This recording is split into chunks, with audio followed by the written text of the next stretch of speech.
चलिए, धन्यवाद अनामिका जी।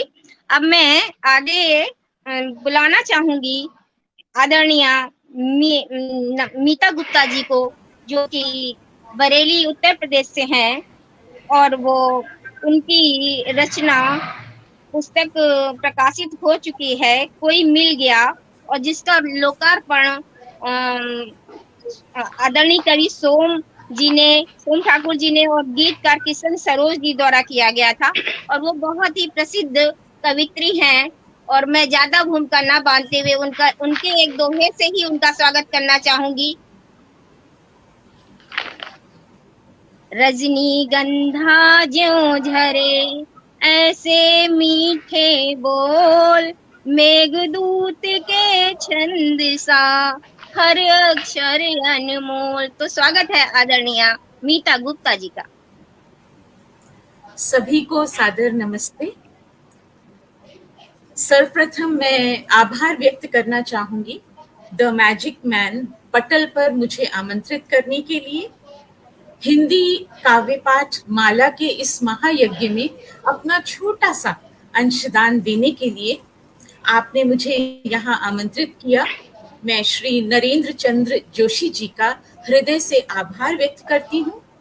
मैं आभार व्यक्त करती हूँ सुश्री अनामिका जी का, और साथ ही आज की संचालिका सुश्री दीपांजलि जी का, जिन्होंने इतने सुंदर शब्दों से मेरा स्वागत किया। जैसा कि हम सभी जानते हैं कि हम सबको माँ सरस्वती का, माँ भगवती का आशीर्वाद है, और ये उनकी कृपा दृष्टि है कि हम आज इस योग्य हैं कि आज इस मंच पर कुछ कह सकें। तो सर्वप्रथम मैं अपने कुछ शब्द अर्पित करना चाहूंगी वीणा वादिनी माँ सरस्वती के नमन के लिए, और उनको नमस्कार करते हुए, उनका आभार व्यक्त करते हुए कि उन्होंने हमें इस योग्य बनाया। प्रस्तुत है जी, स्वागत है सरस्वती वंदना। स्वागत।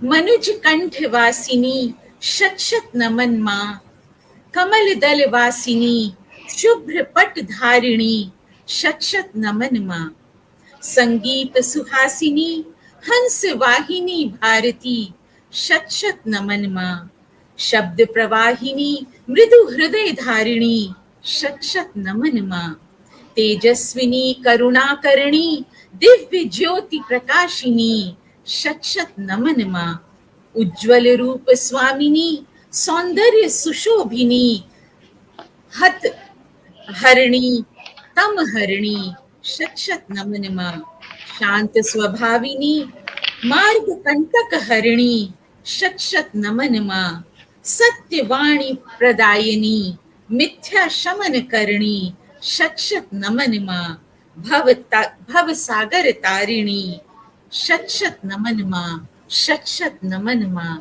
शत शत नमन माँ। बहुत सुंदर, बहुत सुंदर, बहुत सुंदर।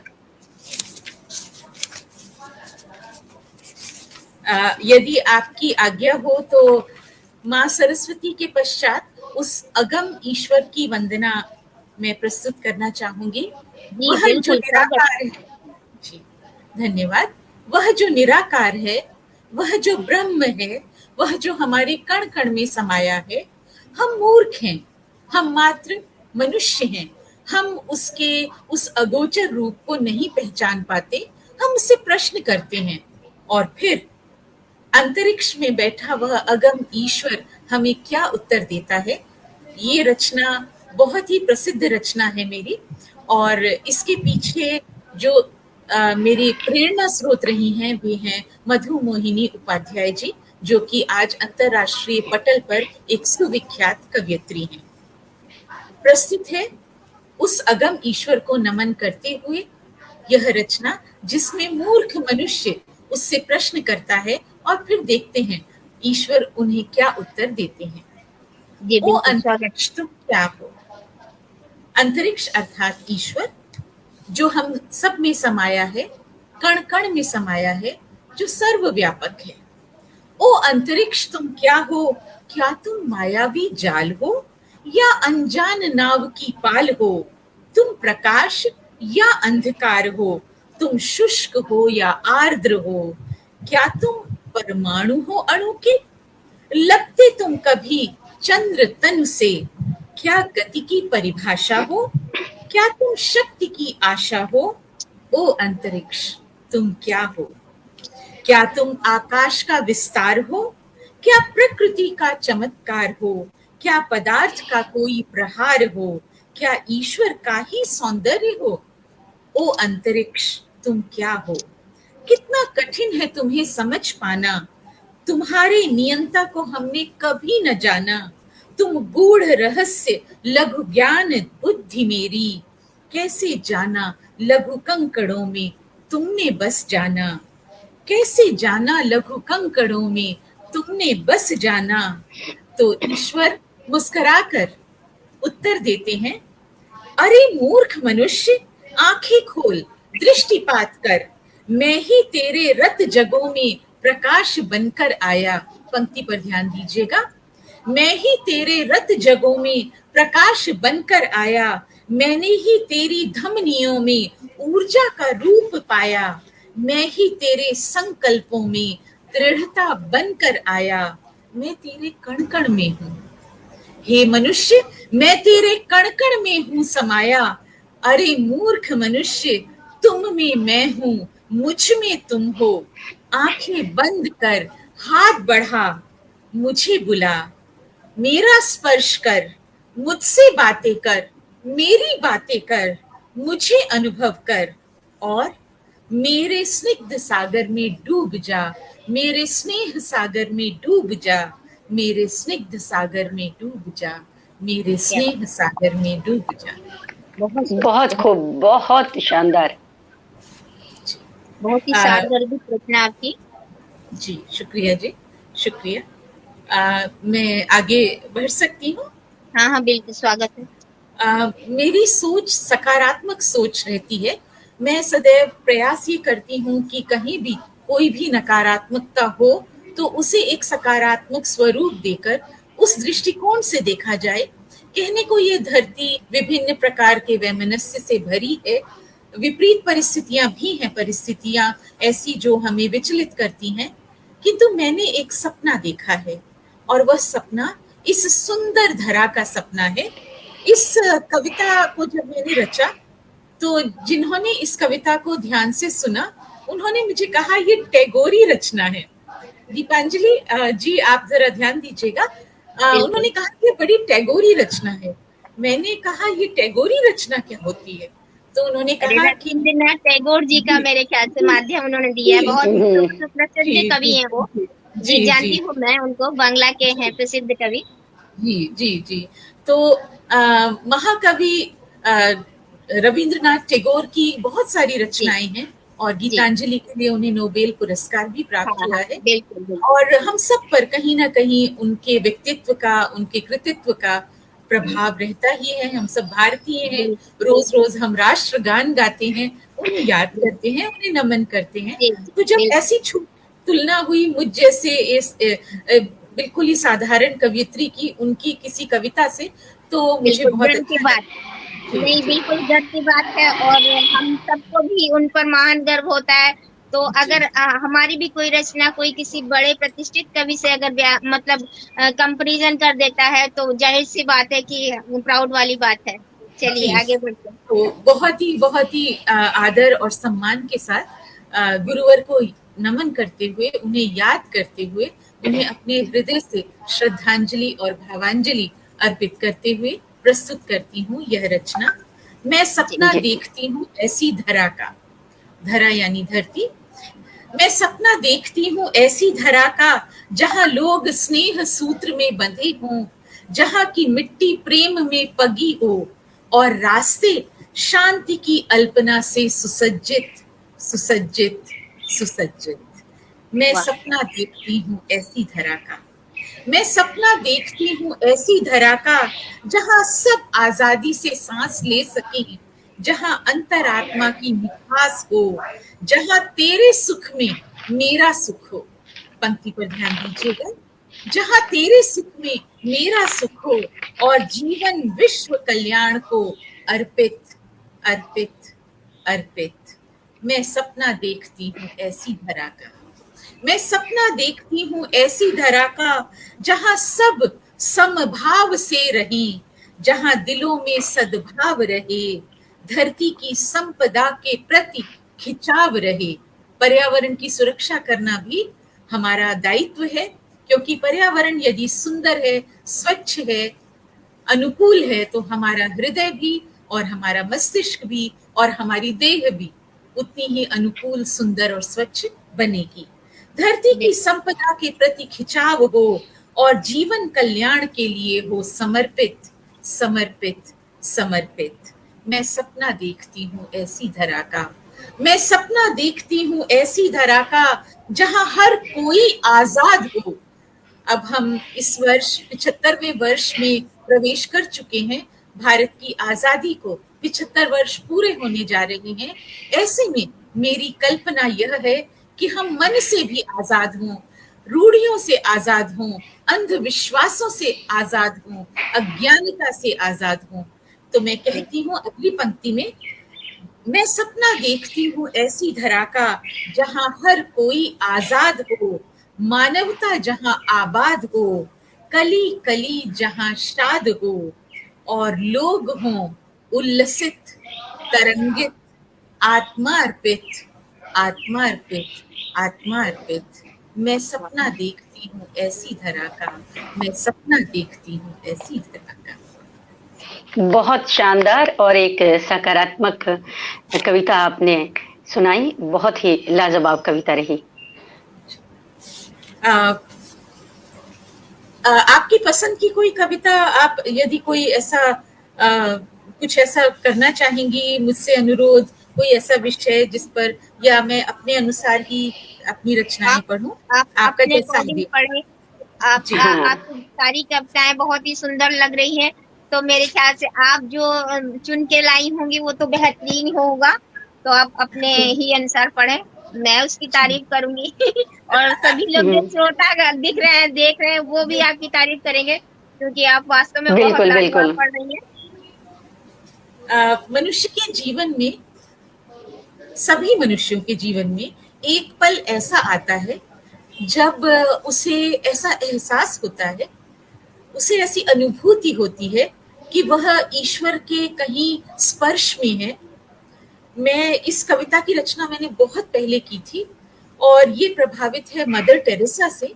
उन दिनों मेरा विवाह नहीं हुआ था और मैं बहुत छोटी थी। वो भाव मेरे मन में आज तक भी है। हमारे विद्यालय में मदर टेरेसा आई थी और मैं विवाह से पूर्व असम में रहा करती थी। मेरे पिताजी वहीं पोस्टेड थे, तो मेरी पढ़ाई, शिक्षा, दीक्षा अधिकतर समय मैंने असम में बिताया है। तो मदर टेरेसा क्योंकि कोलकाता में रहती थी, तो वे अक्सर आया करती थी असम भी। एक बार की बात है कि वे आई जिस शहर में मैं रहती थी, शहर का नाम था तेजपुर। वे आई और हम सभी बच्चों को उनके स्वागत के लिए खड़ा किया गया। हम सड़क के किनारे खड़े थे और रस्सी बंधी हुई थी और मैं कहीं व्यस्त थी। बाद में मुझे मेरी मैडम ने कहीं भेज दिया था, तो मैं लौट कर आई। मैडम ने कहा आप किनारे इधर लास्ट में खड़े हो जाओ, अंत में खड़े हो जाओ। मदर टेरेसा उतरी। मैं आपको शब्दों में बयान नहीं कर सकती हूँ। वह उज्जवल प्रतिमूर्ति मेरी आंखों में बसी हुई है आज तक। छोटा सा कद, गोरा रंग, चेहरे पर अनुपम तेज। हम चित्रों में देखते हैं कि एक ऑरा चलता है चित्रों के पीछे, जैसे हमने गुरु नानक जी, बिल्कुल वो ऑरा मुझे वहां दिखाई दिया साक्षात। ये अनुभव मेरे जीवन का अनुपम अनुभव था। और उससे भी बढ़कर यह हुआ कि वे सबसे मिलती हुई, हाथ बढ़ाती हुई आगे बढ़ रही थी, क्योंकि मैं अंत में खड़ी थी। मेरी इस हथेली पर उनका स्पर्श हुआ और जैसे वो स्पर्श हुआ, मानो लगा कि सारा शरीर झंझनाने लगा है। कुछ जादुई हो गया है, कुछ अलौकिक हो गया है, और वो स्पर्श मैं आज भी महसूस करती हूँ। उसी अनुभव को लगभग उस अनुभव के शायद 15-16 साल के बाद, क्योंकि वो अनुभव आज भी मेरे साथ है, मैंने इस कविता की रचना की। और मैं मदर टेरेसा को, जो एक महान महान स्त्री थी और मानवता की प्रतिमूर्ति थी, उनको समर्पित करती हूँ। उनके उस स्पर्श को याद करती हूँ और बचपन से उन्होंने जो मुझे प्रेरणा दी, किसी के स्पर्श से आपको इतनी प्रेरणा मिल सकती है, ये अनुभव मेरा अपना निजी अनुभव है और मैं उसे बांटना चाहूंगी आप सबके साथ। बिल्कुल, स्वागत जी। वो एक जादुई पल, वो एक जादुई पल, ज्यों का त्यों आंखों में है आज भी। तुम मेरे साथ, तुम मेरे सामने, माना आज धुंधला और अस्पष्ट, पर मेरे लिए तो अति सुंदर, अति दुर्लभ। इन दूरियों और वर्जनाओं को तोड़ कोई तो आवाज सुने मेरी, कोई तो एक पल के लिए मदर टेरेसा को दोबारा ले आए इस धरती पर। कोई तो आवाज सुने मेरी, युग बीते तुम्हारी खनखनाती आवाज सुने, युग बीते तुम्हें सपने तक में आए हुए, युग बीते जब क्रूर वक्त के हाथों छिन गए थे तुम मुझसे। तुम जो मेरा एकांत, मेरी साधना थे, धुंधली पड़ती जा रही है तुम्हारी आवाज की वह सरगम, अलौकिक, अभौतिक, पारलौकिक।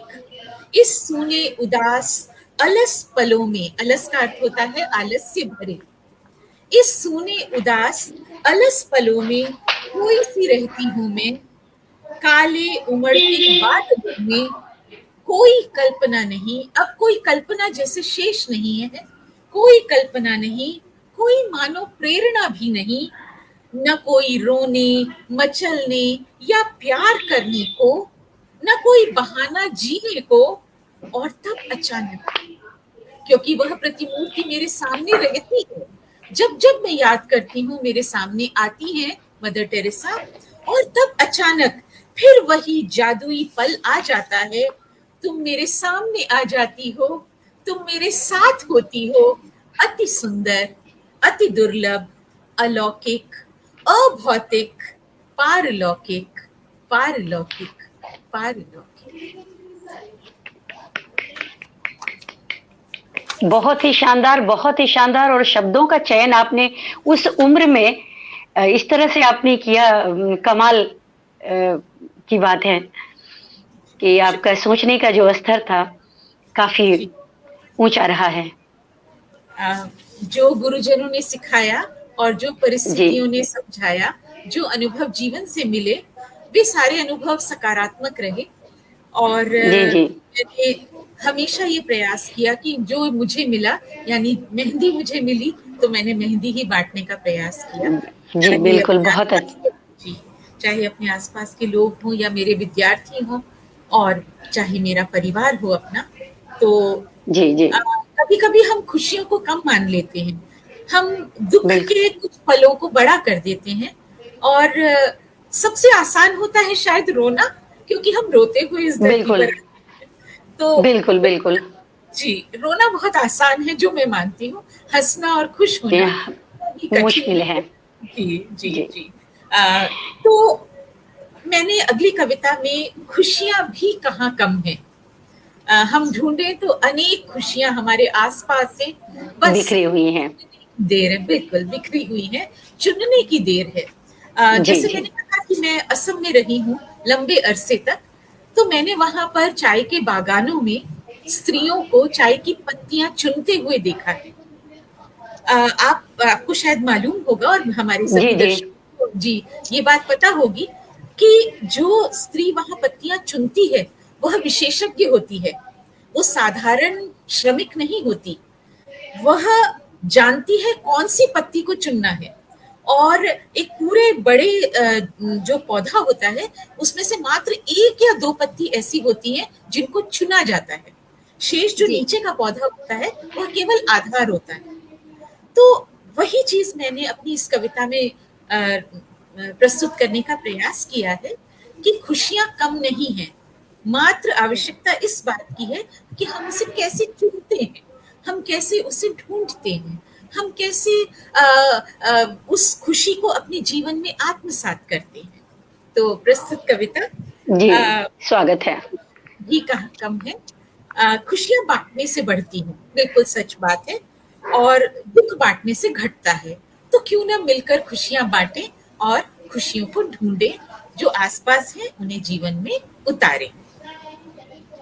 उसने कहा, बेवजह ही खुश रहती हो।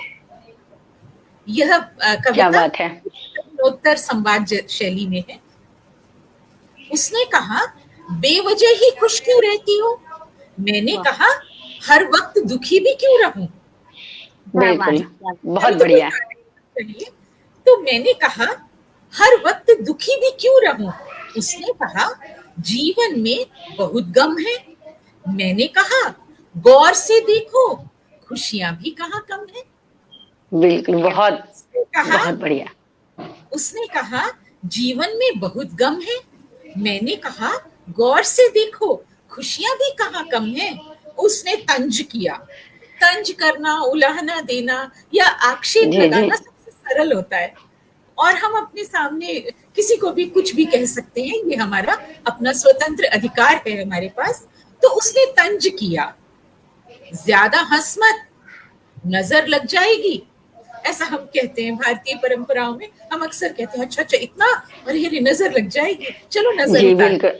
बिल्कुल। तो उसने तंज किया, ज्यादा हंस मत, नजर लग जाएगी। मेरा ठहाका बोला, मैं हंस दी जोर से। मेरा ठहाका बोला, हंसमुख हूं, नजर भी फिसल जाएगी। नजर वाह। चिपकेगी कैसे मुझसे? नजर भी फिसल जाएगी। उसने कहा, नहीं होता क्या तनाव तुम्हें कभी? क्योंकि ये प्रश्न बड़ा महत्वपूर्ण है आज की दुनिया में। उसने पूछा, नहीं होता क्या तुम्हें तनाव कभी? मैंने जवाब दिया, ऐसा तो नहीं, तनाव तो सबको होता है। और मनोवैज्ञानिक ये कहते भी हैं कि थोड़ा सा तनाव उचित भी है, क्योंकि यह हमें काम करने की प्रेरणा देता है। तो मैंने जवाब दिया, ऐसा तो नहीं है। वह हैरानी से बोली, फिर से हंसती हो तुम? फिर ये हंसी। मैंने कहा, डाल ली है आदत हर घड़ी में मुस्काने की। उसने फिर तंज किया, अच्छा, बनावटी हंसी है, इसलिए परेशानी दिखती नहीं है। उसे ऐसा लगा जैसे मेरे चेहरे पर एक मुखौटा है। बनावट। जी। जी, बनावटी है। उसने कहा, अच्छा, बनावटी हंसी है, इसलिए परेशानी दिखती नहीं है। मैंने कहा, नहीं, अटूट विश्वास है मालिक का मेरे साथ, और मेरा उस मालिक पर। मैंने कहा, नहीं, अटूट विश्वास है उस मालिक का मेरे साथ, और मेरा उस मालिक पर। फिर चिंता परेशानी का क्या करें हम? क्यों ले चले अपने साथ इसे ढोकर? वह मुझसे, मैं दुखी हूं, सुनने को थी बेताब। ऐसा है, दुनिया इस बात के लिए हमेशा प्रतीक्षा करती है कि दूसरा मनुष्य कब ये कहे कि मैं बहुत परेशान हूं, और फिर वे उसको सलाह देना चाहते हैं। तो वह मुझसे, मैं दुखी हूं, सुनने को थी बेताब, इसलिए प्रश्नों का सिलसिला भी था बेहिसाब। उसने पूछा, कभी तो छलकते होंगे आंसू?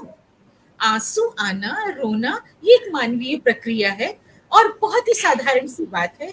हर व्यक्ति कभी छुपकर और कभी दुनिया को दिखाकर रोता जरूर है। रोता तो है, बिल्कुल। जी, उसने मुझसे पूछा, कभी तो छलकते होंगे आंसू? मैंने कहा, अपनी मुस्कानों से बांध बनाया है। मैंने कहा, अपनी मुस्कानों से बांध बनाया है।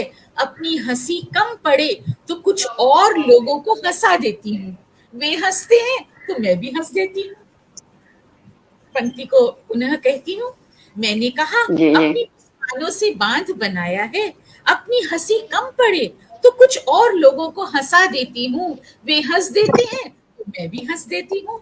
कुछ बिखरी जिंदगियों में उम्मीदें जगा देती हूँ। यह मेरी मुस्कान दुआएं हैं उन सबकी। वे आंखें जो राह तकती हैं उम्मीद से कि आप आए और उनकी मदद करें, उनके जीवन में आशा की एक किरण जगाएं। उनकी मुस्कान मेरे जीवन में दुआओं का काम करती हैं, जिन्हें मैंने तब बांटा जब मेरे पास भी खुशियों की कमी थी। आपके पास कम है और फिर आप उसे देते हैं, तो बात सच्ची है। तो आगे पंक्तियां इस प्रकार से हैं कि जिन्हें मैंने तब बांटा जब मेरे पास भी इनकी कमी थी। और सच बात तो ये है कि खुशियां कभी भी कम नहीं होती, केवल ढूंढने की और ढूंढ कर जीवन में उतारने की आवश्यकता होती है। बिल्कुल आशा सही, है बहुत शानदार, बहुत खूब, बहुत खूब। जी तो जी मीता जी कमेंट ले लेते हैं। गिरधारी खंडेलवाल जी जुड़े हुए हैं, लाजवाब कह रहे हैं। पूनम जी शुक्ला जी जुड़ी हुई हैं, बहुत जी सुंदर कह रही हैं। और भी कई जी दर्शक जुड़े हुए हैं जिनके कमेंट्स शायद ऊपर चले गए हैं, और जी सभी आपकी रचना की सराहना कर रहे हैं। मैं भी बहुत सराहना कर रही हूँ। तो शुक्रिया। आगे चलते हैं, बढ़ते हैं आपको। पूनम शुक्ला जी मेरे ही साथ कार्यरत हैं और वे स्वयं भी बहुत सुंदर लिखती हैं और उनके लेख और उनकी कविताएं कई समाचार पत्रों में छपती भी हैं और वे कवियत्री बहुत अच्छी हैं, बोलती जी, क्या बहुत बात। अच्छा है, उनकी वाह। आवाज भी बहुत मधुर है। वे संस्कृत विषय पढ़ाती हैं। तो प्रणाम आपकी आपकी वाणी भी बहुत मधुर है। मैं वही कहने वाली थी कि आपकी आवाज भी बहुत मधुर है। शुक्रिया शुक्रिया। आपकी हाँ, सराहना से जो है कुछ कहते हैं ना कि आपका खून बढ़ जाता है या कहा जा बिल्कुल सकता है बिल्कुल कि बिल्कुल। आप और प्रोत्साहन आपको मिलता है। तो बहुत बहुत धन्यवाद आप सभी का। और इंद्रजीत जी जुड़े हुए हैं, एक नेट इंद्रजीत जी जुड़े हुए हैं, और मीता गुप्ता जी, सॉरी, शुक्ला जी, पूनम जी, और इंद्रजीत अहरवार जी, और वो व्यास जी हैं। और बहुत से कमेंट्स जो निकल गए हैं उनका मैं नाम नहीं ले पाई, उनके लिए क्षमा चाहती हूँ। काफी लोग आपको सुनकर कमेंट कर रहे हैं। चलिए वैसे अब आगे बढ़ते हैं। मैंने तो ये सोचा था कि आपने ये आयोजन इतनी सुबह सुबह किया है और दर्शक और श्रोता जुड़ ही नहीं पाएंगे क्योंकि अरे कैसी बात करेंगे, नहीं नहीं। ये महायज्ञ है कविता का हमारे। आप ये समझिए दिन रात चल रहा है और दिन रात दर्शक हाँ, जुड़ रहे हैं। और यही जी नहीं, भारत से नहीं, देश विदेश से हर जगह जी ये देखा जा रहा है। विश्व स्तर जी का ये कार्यक्रम है। और जी देखिए बराबर साहित्य। उषा रानी जी जुड़ी हुई है, पल्लवी जी जुड़ी हुई है, वो बार बार आपको कमेंट कर रही है। दर्शकों की कोई कमी नहीं है, बस कवियों की जी भी जी कोई कमी नहीं। इंद्रजीत शर्मा जी जुड़े हुए हैं, बहुत सुंदर संचालन कह रहे हैं। और आपका भी बहुत मतलब आपकी कविताओं की तो मैं खुद भी बहुत फैन हुई जा रही हूँ। बहुत सुंदर पढ़ रही हैं आप। चलिए आगे जी और बढ़ते हैं। बहुत जी जी। अनामिका जी कुछ कह रही हैं जी हाँ जी, कह रही हूँ कि साहित्य प्रेमी दिन रात और नहीं देखते हैं। जी बिल्कुल। बहुत सुंदर। तो सभी सभी सुधी दर्शकों और श्रोताओं को फिर से एक बार नमन करते हुए और दीपांजलि जी और अनामिका जी के संचालन को एक बार फिर से प्रणाम करते हुए जैसा कि मैंने प्रारंभ में कहा था कि प्रकृति या पर्यावरण की सुरक्षा करना प्रत्येक मनुष्य का दायित्व है। और पिछले कुछ समय में हमने बड़ा दोहन किया है प्रकृति का, चाहे आधुनिकता के नाम पर, चाहे शहरीकरण के नाम पर। तो प्रकृति पर लिखना, प्रकृति के विषय में सोचना या संरक्षण करना, ये मेरा एक प्रिय विषय है। और मैं यहाँ यह भी बताना चाहूंगी कि 2019 में FM 91.1 की ओर से दशहरे के दिनों 10 दिनों में जो हमारे 9 दुर्गों के दिन होते हैं, उनमें उन्होंने 9 देवियों को चुना था और मुझे भी उसमें स्थान दिया था उन्होंने। क्या वाह बात। वाह, जी बधाई हो। जी शुक्रिया। और प्रकृति प्रेमी देवी के नाम से मुझे चौथी देवी के रूप में सम्मानित किया गया था। क्या और बात। जी शुक्रिया शुक्रिया। तो प्रकृति मेरा प्रिय विषय है। वैसे भी मेरा यह मानना है और यह सच भी है कि प्रकृति जितना शाश्वत और कोई नहीं है। प्रकृति वर्षों से हमें पालती आ रही है, चाहे वे हवाएं हो, चाहे धरती हो, चाहे जल हो, इन्होंने हमारा पोषण किया है। और प्रकृति की सुंदरता ढूंढने के लिए हम कभी तीर्थ स्थानों पर जाते हैं, कभी पर्वतीय क्षेत्रों पर जाते हैं, घूमने के लिए, पर्यटन के लिए जाते हैं। तो उस पर्यटन को, उस सुंदरता को मैंने प्रकृति की उस सुंदरता को मैंने अगली कुछ कविताओं में उतारा है। प्रस्तुत कविता जी। बसंत की हवा नाम की जो कविता है, जो कि बहुत ही प्रसिद्ध कविता है, वह कविता मुझे बचपन से बड़ी अच्छी लगती रही। और इसलिए भी अच्छी लगती रही क्योंकि मेरी एक शिक्षिका थी, उन्होंने मुझे बसंती हवा बनाया था। और मैंने इस गीत जैसा ही है वह, और उस गीत पर एक छोटा सा कार्यक्रम दिया था, तब से वह मेरे दिल के बहुत करीब है। अगली कविता जिसका शीर्षक है हवा, यह बसंती हवा से प्रेरित है और मैं कविवर को नमन करते हुए इस कविता को प्रस्तुत कर रही हूँ। शीर्षक है हवा। स्वागत है। चल पड़ी है वो हवा, बिना पंखों के उड़ती, पेड़ों की शाखों पर झूलती, तितलियों संग खेलती, घासों के लबों को चूमती, मदहोश सी, मदमस्त सी, अल्हड़ सी, आगे बढ़ी, बढ़ती गई, वो बदमाश सी, वो शैतान सी, वह नटखट सी। ऐसी ही एक खुमार में, न जाने किस करार में, छू लिया उसने कभी, पानी के तन को प्यार से, सिहरन हुई। पानी में सिहरन हुई, सिहरन हुई, लहरन हुई, दिखने लगी, मुस्कान जब उठने लगी, इस पार से उस पार तक, मुस्कान जब उठने लगी, इस पार से उस पार तक, उठने लगी ऐसी लहर इन हुल्लोरों के संग, उठने लगी ऐसी लहर इन हिल्लोरों के संग, हवा भी संग संग चल पड़ी और फिर थम गई। हवा का इस स्वभाव होता है, एकदम से चलती है, एकदम से थम जाती है। तो हवा भी संग संग चल पड़ी और फिर थम गई। चंचल हवा, मदहोश सी, मदमस्त सी, अल्हड़ सी। फिर पानी ने पुकारा उसे, जल भी कब तक शांत रहता, भाई तुम आई, मुझ में लहरन पैदा की और चल दी, ऐसा कैसे हो सकता है। तो जब पानी ने पुकारा, पीछे मुड़ी, आकर खड़ी। पानी ने जब पुकारा तो पीछे मुड़ी, आकर खड़ी, पास उसके हो गई, चंचल हवा और शीतल हुई। हम सभी जानते हैं कि जल के स्पर्श से हवा शीतल हो जाती है, तो उसके पास हुई, चंचल हवा और शीतल हुई, कुछ नम हुई। हवा में नमी बढ़ने लगी, फिर थम गई। हम ये भी जानते हैं कि जब हवा नम हो जाती है तो भारी हो जाती है और कुछ थमने लगती है, कुछ धीरे उसका बहाव कुछ धीरे होने लगता है। तो कुछ नम हुई, कुछ थम गई, जब नम हुई तब थम गई, हवा और पानी, नानी की कहानी।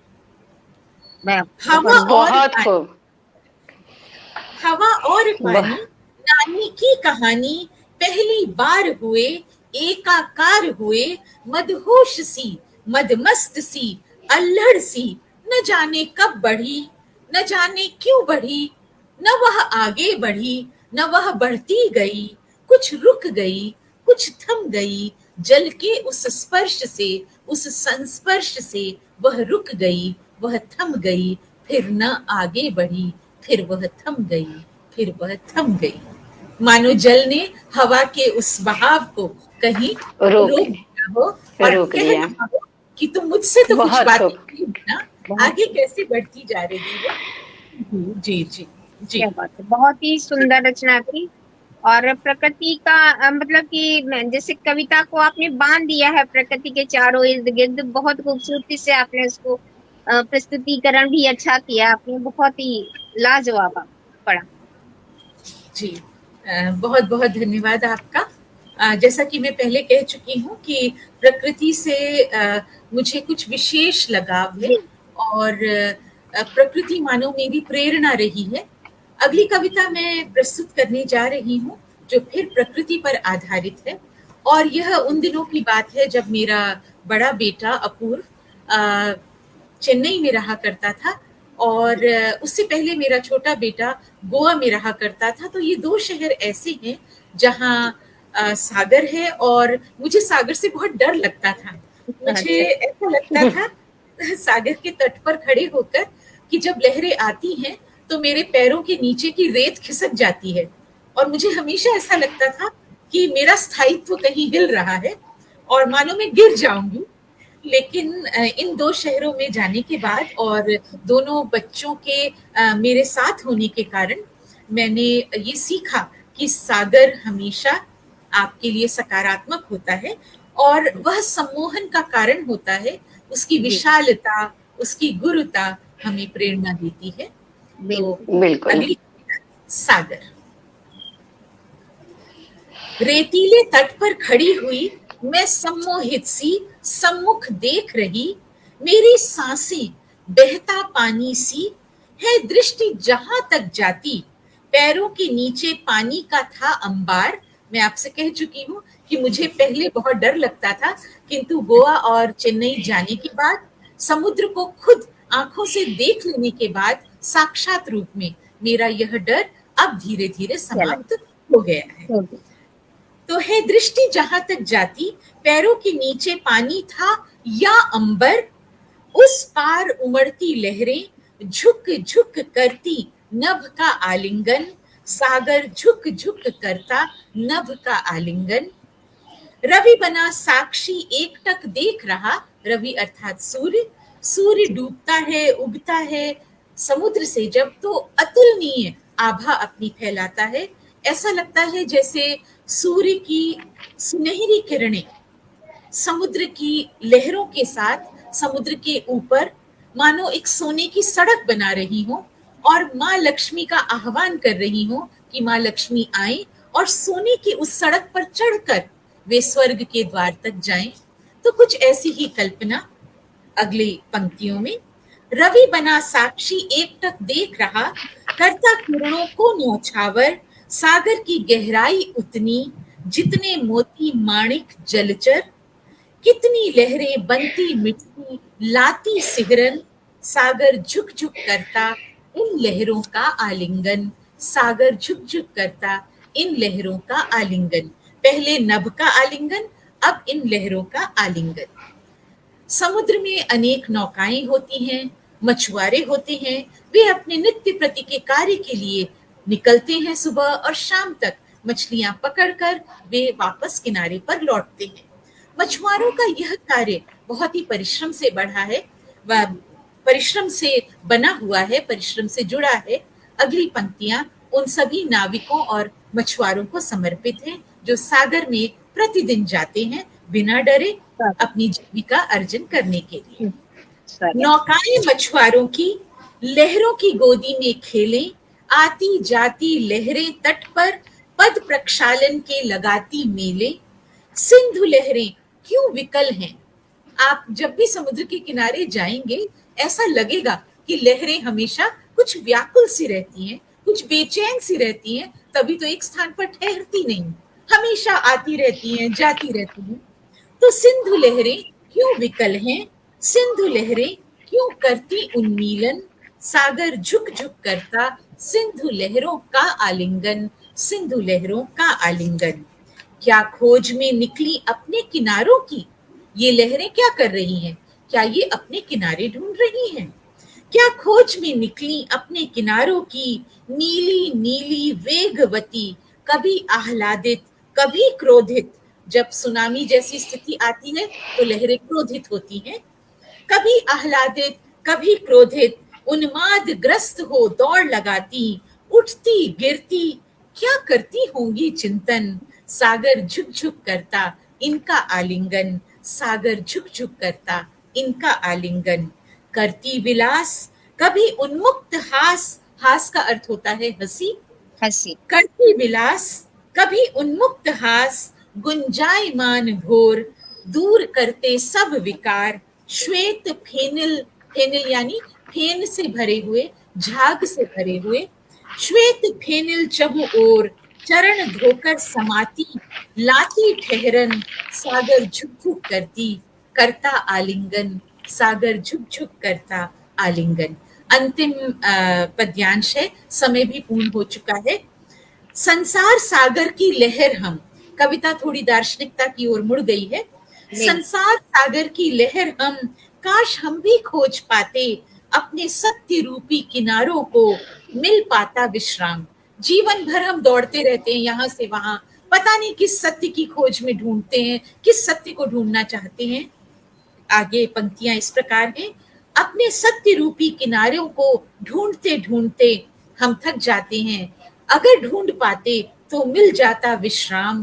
काश हम भी दृढ़ प्रतिज्ञ गंभीर हो पाते, कभी राम की शक्ति पूजा के आगे सिर नवाते, कभी भटके हुए कोलंबस को भारत दिखाते, उस पार बसे साजन के सपने सजाते, उस पार बसे साजन के सपने सजाते, फिर मिलता चिर विश्राम, फिर मिलता चिर विश्राम, प्रश्न जीवन मरण का समाप्त हो जाता चिरंतन, सागर फिर झुक झुक करता मानवता का आलिंगन, सागर फिर झुक झुक करता मानवता का आलिंगन, मानवता का क्या आलिंगन। बात है, बहुत ही सुंदर। बहुत खूब, अति सुंदर, बहुत आपकी सुंदर। रचना पर मैं अपनी 2 पंक्तियां कहना चाहूंगी।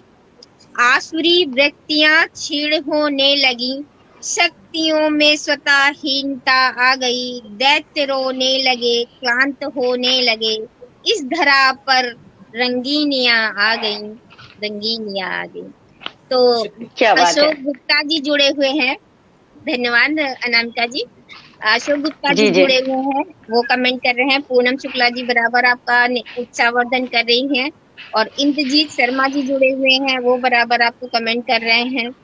और मैन एंड चंद्रा ग्रुप से हमारा मंच आपको बार बार वाह वाह कह रहा है। तो सभी लोग, आप अभी एक 5 मिनट का आपके पास या 3 मिनट का वक्त है, आप चाहें तो छोटी सी मुक्ता क्या है, छोटी सी रचना और पढ़ सकती हैं। हाँ बिल्कुल बिल्कुल, ये सौभाग्य होगा मेरा, बिल्कुल बिल्कुल। आज जब सारा विश्व कोरोना वायरस और कोविड-19 की महामारी से बाहर निकलने का प्रयास कर रहा है, हम सबके मन में आशा के दीपक जल रहे हैं। अब हम एक सुंदर विश्व की परिकल्पना फिर से कर पा रहे हैं। बीच में कुछ ऐसा समय आया कि हम सब बहुत निराश, हताश, क्योंकि जी चारों जी तरफ मृत्यु का आलम था और बहुत ही नकारात्मकता, निराशा का भाव चारों ओर था। तो मेरी अगली और शायद इस मंच की अभी की अंतिम प्रस्तुति है, जिसका शीर्षक है उम्मीद का दीपक जले। स्वागत। इन दिनों छटपटा रहा है वह, अच्छी लगने वाली बातों के अलावा और सब कुछ हो रहा है। ये पिछले 1.5 साल की बात है। जी इन बिल्कुल। दिनों छटपटा रहा है वह, अच्छी लगने वाली बातों के अलावा और सब कुछ हो रहा है इन दिनों।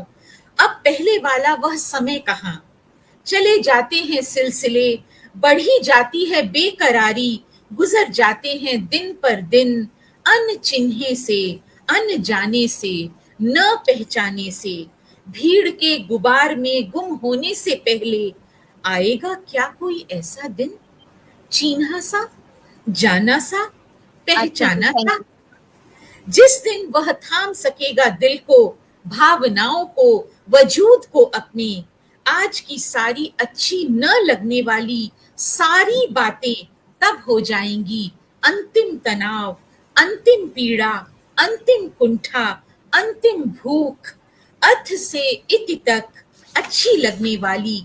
उस दिन हवा वैसे ही चले, वैसे ही दुनिया भी चले, लोग भी वही करें, रोटियां भी वैसे ही पकें। बीच में आप जानते हैं बहुत सारे लोग ऐसे रहे जो बेघर हो गए, जिनके घरों में रोटी पकने की तो बात दूर है, उनको एक समय का एक निवाला तक भी प्राप्त नहीं हुआ।